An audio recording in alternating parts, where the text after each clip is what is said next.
What is up, fellas? Welcome back to the channel. And man, today I need to talk about the New York Knicks. It's tough for me to talk about the Knicks because my team is the Atlanta Hawks, and it's kind of tough. But hey, today's the day to talk about the New York Knicks. Jalen Brunson has been that dude. I'm talking about this guy has been making tough shots. Jason Tatum is really tough. What happened to him? He had the injury. I just saw today that he tore his Achilles, man. And, I would never wish for a guy's downfall because Jason Tatum is a really special player. So let's go ahead and really talk about the Knicks, man. Because what they're doing right now in the playoffs is nothing short of shocking. And honestly, it's one of the best storylines in the entire NBA postseason. So we got to think.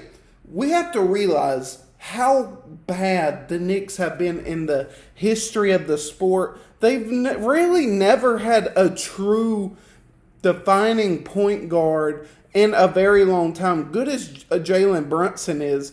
And the thing is, Jalen Brunson, he came from the Mavericks, and that was a crazy trade. But you got to think, the Mavericks, they had Jalen Brunson, they had Luka, number one pick, and then they could have had Cooper Flag, but they're all gone. But Cooper Flag's most likely going to the Knicks. So the thing is, coming into the playoffs, no one, and I mean no one, had the Knicks going this far. People respected them as a gritty team, for sure, a team that plays hard, defends well, and has a great coach in Tom Thibodeau. But, his tactics can be, really, because he plays his team like the whole entire game with no breaks, which is really absurd. But I don't think anybody saw this team being a title contender, a team that could take down Boston,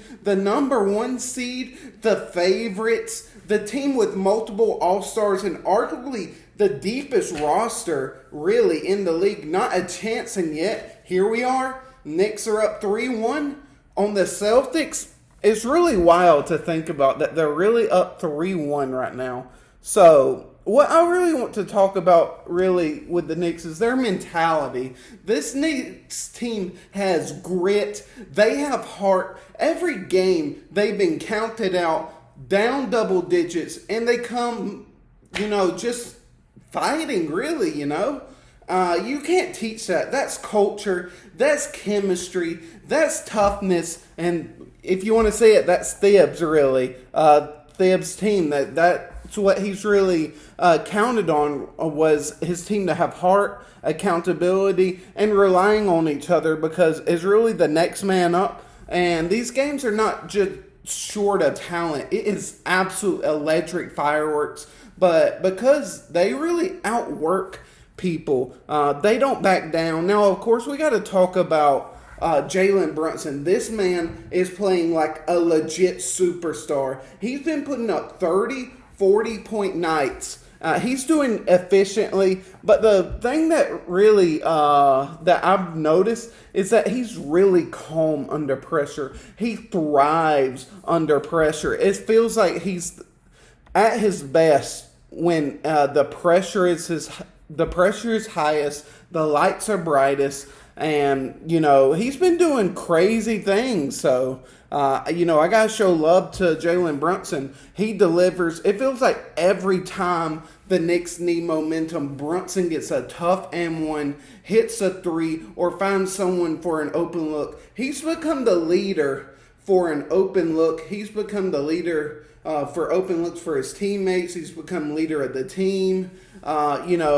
He's become the leader, not statistically, but emotionally. He is really the identity of this team. He's kind of like Steph, if not shooting-wise, but leadership-wise. The team would not function without Jalen Brunson. You see Steph Curry is out, and you see how the offenses look. They're down 3-1. The same thing would probably happen to the Knicks as Jalen Brunson was injured. So you cannot, describe what Jalen Brunson means to the Knicks. And so look,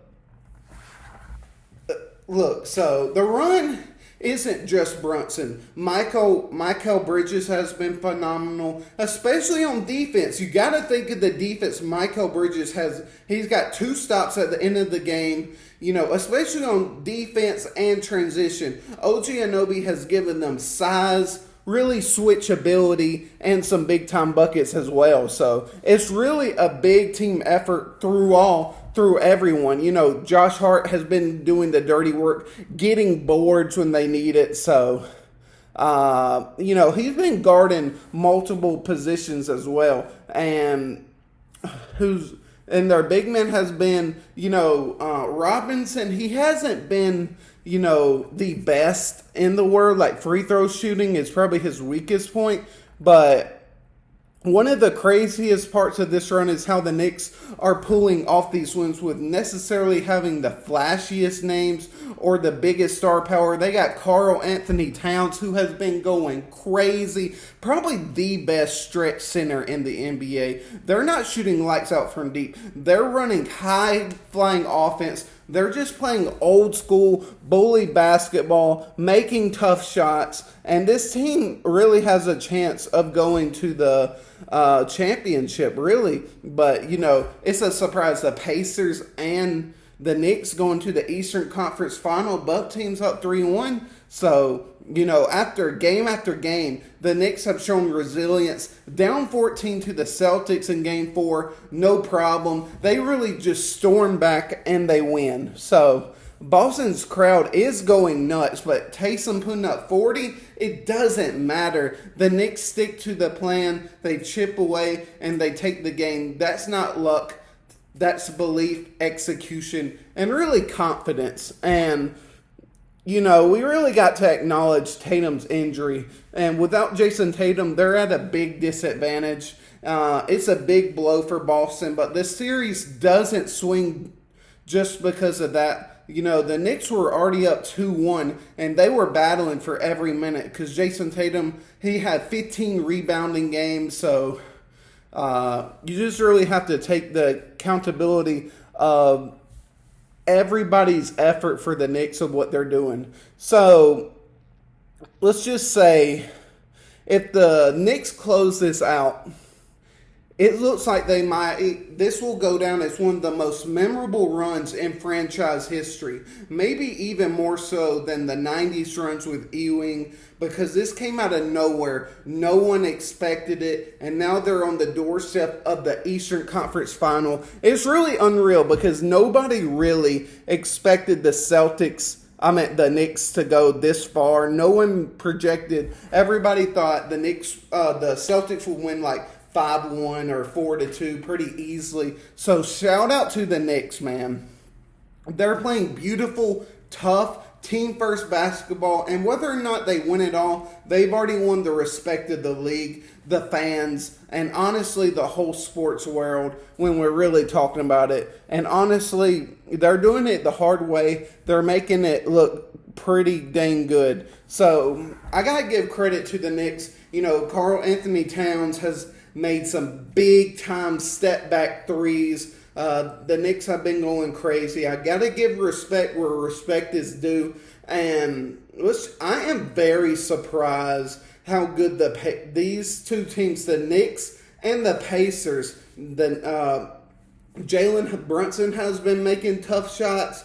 And we got to talk about Halliburton as well. He has been going absolutely ballistic as well. He's been making tough shots. He's been looking for his teammates. He's been really doing it all. And they're both averaging 25 plus easily. So if it comes down to right now, it's looking like it's going to be the Pacers and the Knicks going at each other. And in the West side, I would like to see the Warriors win another game after they're being down 3-1. See if Steph can come in and be a big jolt of energy for them. So we'll just have to see how that goes. But I really hate for injuries to happen like Jason Tatum. Steph is out because you want to see the stars going head to head at one another.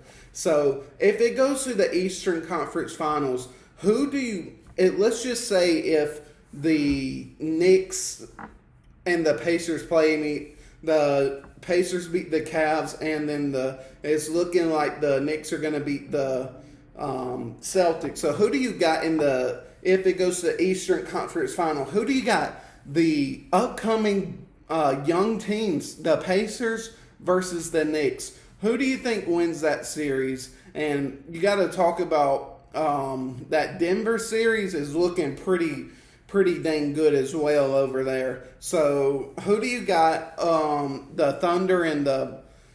It's really tough to say who's going to win that Thunder and Denver matchup. But in the East, who do you guys think is going to win with the Knicks and the Pacers? And that is really a toss-up because both teams are playing exceptionally well. Miles Turner is blocking shots, hitting tough threes. The Pacers can go really hot, so can the Knicks. So it's really a toss-up. Who do you think is going to go to the finals? And there's multiple teams that can try to get their first ring of their career. And who do you guys want to see to win the championship when it's all said and done? So let me know what you guys think, and peace out, fellas.